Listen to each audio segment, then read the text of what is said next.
Comme chaque premier mardi du mois, le programme Pasteur Prions a tenu sa rencontre ce mardi à la Mission internationale pour la restauration humaine et l'évangélisation. Ce programme réunit les pasteurs, les prophètes, évangélistes et intercesseurs venus d'horizons divers autour d'un objectif commun: prier ensemble. Retour sur cette 5e rencontre de 2025, marquée par des exhortations et des temps de prière.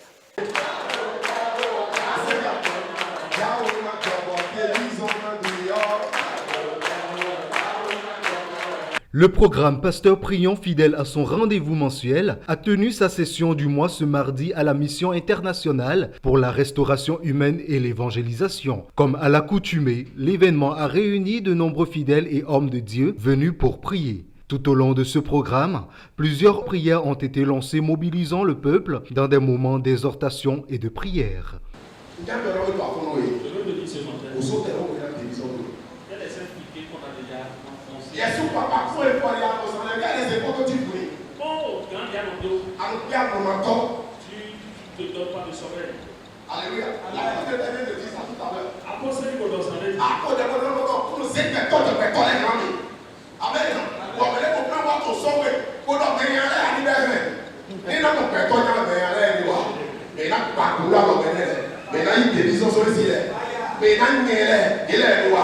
C'est pourquoi toutes les portes sont adressées à Dieu une bonne prière. Il faut savoir que quelqu'un quelque part peut t'adresser une prière pour faire ta prière. C'est pourquoi ta prière doit être accompagnée du feu. Il y a quelqu'un ici qui vit une situation dans son foyer qui a touché d'une manière ou d'une autre son ministère. Cher leader, cher pasteur, sans la paix dans le foyer, il n'y a pas de ministère. Et sans la paix dans le foyer, il n'y a pas de mystère dans le ministère. De jour en jour, nous allons prier. Nous allons faire toutes cette prière, toutes les prières que nous venons de faire. Nous allons sauter, descendre. Mais seulement que nous allons oublier une parole. La Bible nous dit que Dieu pardonne tout. Jésus pardonne tout par son sacrifice. Mais il y a un verset, une parole, que à chaque fois quand je lis, je me dis, mais est-ce que c'est une prière ou bien c'est une forme de condamnation? Autant que nous sommes, nous nous rappelons de cette prière de notre Père.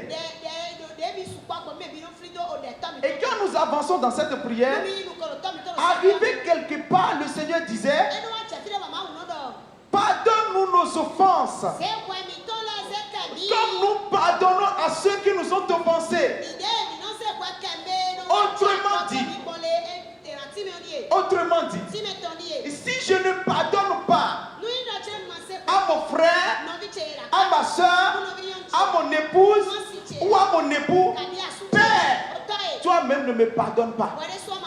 C'est une prière piège qui doit nous amener à être beaucoup plus humbles encore. Parmi les moments marquants de cette rencontre des hommes et femmes de Dieu, l'intervention de l'apôtre a profondément interpellé l'assemblée avec un message fort et chargé d'autorité. Ne touche pas à mon enfant. Un thème puissant, à la fois prophétique et protecteur, résonne comme un cri de Dieu en faveur de ses serviteurs. Quand l'enfant est touché, le fruit qu'on attend de ne peut plus venir. Quand l'enfant est touché, notre investissement, ça dissipe. On ne retrouve plus rien. Quand l'enfant est touché, le fruit qu'on attend est en situation. Quand l'enfant est touché, nous ne pouvons plus espérer à notre salaire. L'enfant est notre salaire. Cher homme de Dieu, même si tu n'as pas d'enfant, je vais pas te donner.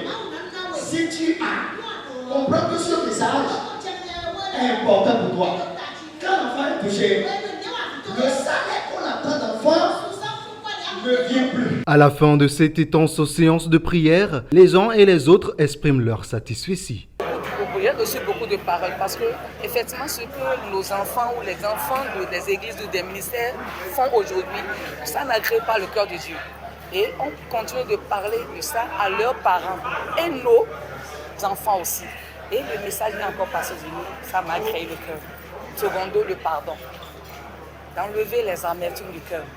Et qu'on soit amis, que la compassion de Dieu nous entoure, pour que nous puissions progresser dans le Seigneur. Et ça m'a encore touché, vraiment. J'ai reçu de tous les côtés, mais ce qui m'a le plus intéressé, c'est quand on a dit que les enfants sont allés au pays des ennemis. Oui, effectivement, moi-même, je suis dans un cas pareil. Quand ton enfant subitement refuse d'aller à l'église, vous voyez, avait dit, vu qu'il était l'histoire que l'homme de Dieu a raconté, vient de raconter tout à l'heure, c'est mon histoire.